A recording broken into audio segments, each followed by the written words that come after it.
Photo elicitation is one way that social scientists, for example, anthropologists, have been using images as a way to create dialogue and discussion about different issues facing societies and communities. So, for example, you can take a photograph that the researcher or the beneficiary as well has taken, and then you can use that photograph to spark a conversation, to begin a dialogue about any particular issue.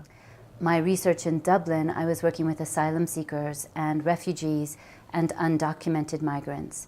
And in those contexts, I was working with diverse non-governmental organizations and some governmental organizations as well, to ask questions about inclusion and exclusion and how to better understand the experiences that asylum seekers, for example, were facing in Ireland, and how to better meet their needs. And there are a lot of stereotypes and misunderstandings around asylum law, around asylum seekers, who they are, why they come to Europe.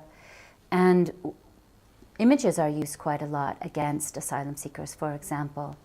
And so we found that using photographs was one way in which asylum seekers could ask new and different types of questions about their lives, and also to answer back, or actually to contest some of the stereotypes and assumptions that were being made about who they were and why they were in Ireland. So they took photographs of their everyday living situations. They took photographs from within the asylum centers, and it raised questions about quality of life and healthcare and mental well-being and mental illness and the intergenerational effect of being in an institution, for example, of being institutionalized into the asylum system.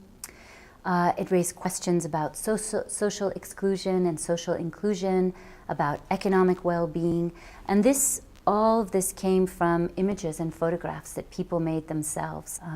For example, some asylum seekers took photographs of the CCTV cameras and then talked about how there was this permanent sense of surveillance and this permanent sense of not being trusted, not being considered, of really being criminalized in a way. So the image making, the process of making the images made visible and tangible the everyday living situations of asylum seekers.